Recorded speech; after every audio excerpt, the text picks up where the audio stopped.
the JLC Distant Learning Art Class for all of you at home, and I'm happy to see you.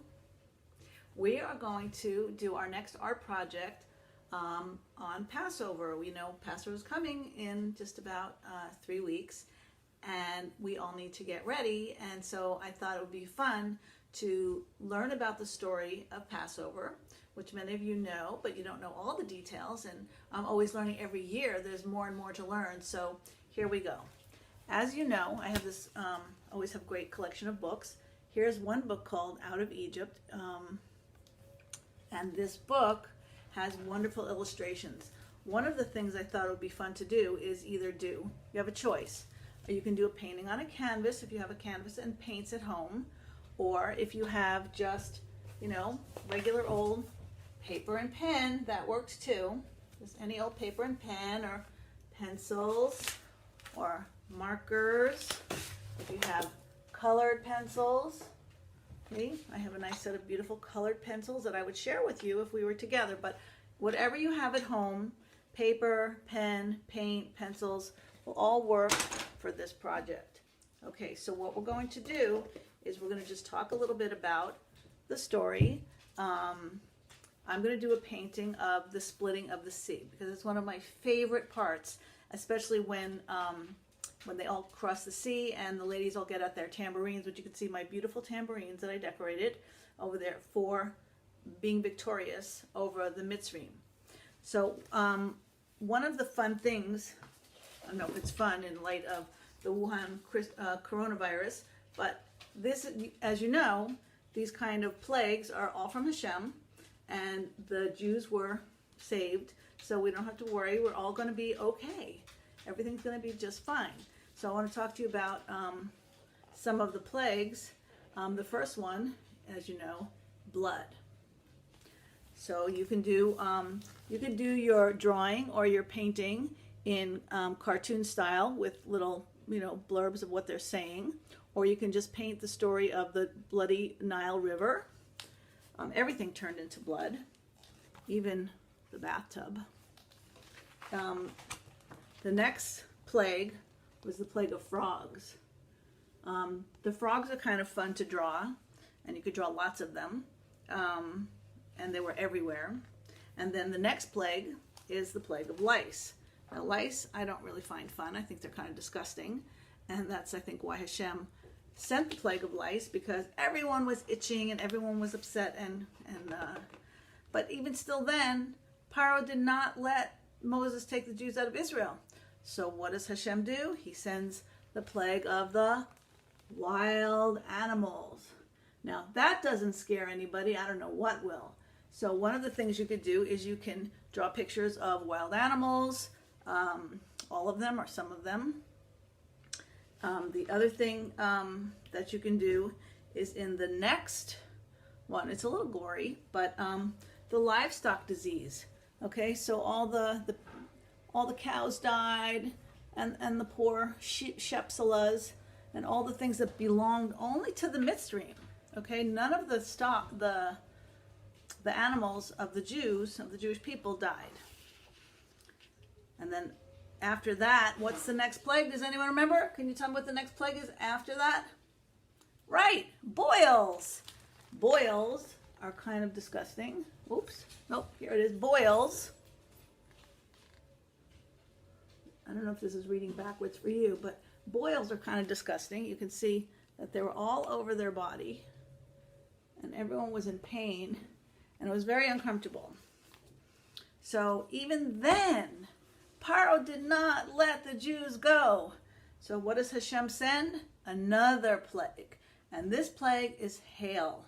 But this hail was not ordinary hail. This hail was filled with fire and ice, which doesn't really occur in nature. So we know it was a miracle from Hashem that he sent this plague.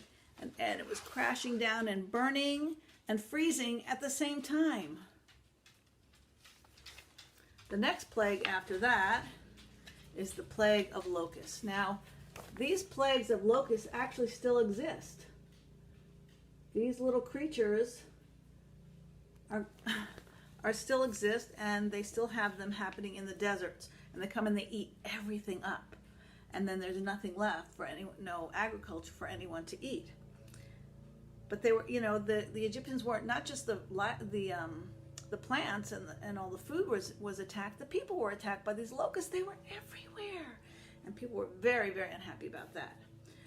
But still, Paro said no. Hashem hardened his heart, and he said no. So Hashem tried another plague, and that's the plague of darkness. Now, I don't know about you. I'm a little scared of the dark. I don't like it when I can't see things. So I'm sure it was a very scary time for the Mitzrayim and in Mitzrayim to find, and they couldn't find their stuff. Like, where's my iPod? I don't have it. Where's my phone? Can't find it. Where's the refrigerator? I can't find my food. They couldn't find anything. So now, if you're gonna do artwork on the darkness, don't just paint a black canvas. Although you could, if that's your thing. If you think that that's what makes you feel inspired to make art about that plague. I'm not going to try and direct what you as an artist feels, but I would encourage you to show how that the light always shone and will continue to shine on the Jewish people, no matter what. And then Paro still said no. So Hashem said, okay, we're going to have to do this one final plague that will surely turn Paro's heart and soften it to let the Jewish people go. And what plague was that? Anybody here, the firstborn son? Okay, guess what? Paro was the firstborn. Now, only the Egyptians' firstborns passed away, not the Jewish people. So again, these plagues did not hurt the Jewish people. Now, what we can do, I'm going to start painting my painting of the sea, the splitting of the sea. And the way I'm going to start, let me move my camera over a little bit so you can see it better. The way I'm going to do it, let's see, can you see this?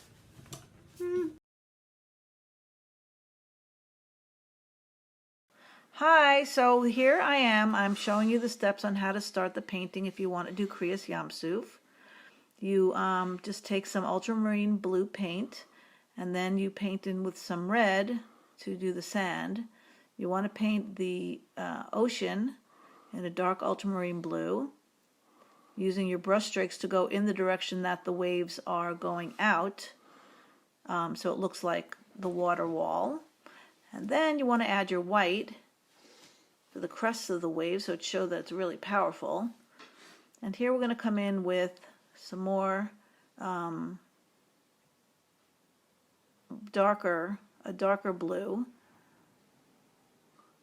And as you're painting it in, make sure your brush strokes are going up in the direction that the waves are going up. Otherwise, it won't look like waves going up.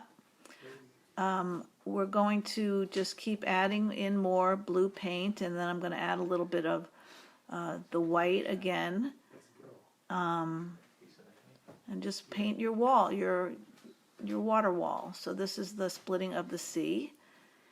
You see I'm adding more of the water. It's very, when the water churns on top, it's very white. And now I'm going to be showing you how we're doing the next part of this after the splitting of the sea. We're going to start with the people. So you want to make your people to be very small in comparison to the size of the water, otherwise it won't look right. So I just take little dabs of white paint and dab them in so that I can paint on top of them any color I want. And you want to make the ones in the front bigger than the ones that are going down, that have already crossed further into the Yam Suf. The further away, the smaller it gets. Okay, so now I'm going to go back in and work a little bit more to finish up getting the wall of water. And just want to get all the canvas covered. Don't want to see any of the white of the canvas. And here I'm just adding in some more paint and layers onto the water walls. Make sure you have the right size brush. If you don't have extra brushes, just do the best you can. You want to make the the bottom of the closer to the ground, you want to make that part darker because that's where it's deeper. And as it gets closer to the surface, it'll be lighter. Okay, so now I'm going to continue working on, there we go, getting my water wall. And that should about do that. And now I want to work on putting the people in, so I'm going to take a small brush with very small bristles, and I'm going to take some paint, and I'm going to just very lightly add some detail. It's not like you're going to see the people's hair or what they're wearing exactly. It's just a suggestion that they're people going through. That's the Jews crossing through the Yam Suf. And so anyway, that's how I do it. I sped up the video so it'll be faster, but I'm just adding little tiny bits of detail, a little dark against the contrast, against the white, just to give an indication that these are people. It's not a lot of detail. It's just a hint of, just basically kind of like scribbling a little shape of a person. That's how I do it, but you can try that. Hopefully it'll work for you. And then I want to kind of make the ground a little more detailed. So I'm going to mix some more paint, and I'm going to just paint in the sand, give it a little more depth. I don't want to see the canvas poking through. And I'm just painting around my people, painting the sand.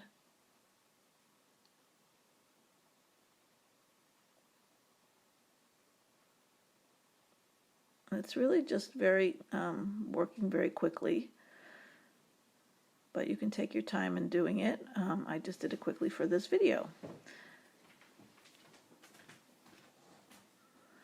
I just keep doing some details, just putting in a little more detail, covering it with a little more paint, and bringing the sand edge right up to the water wall.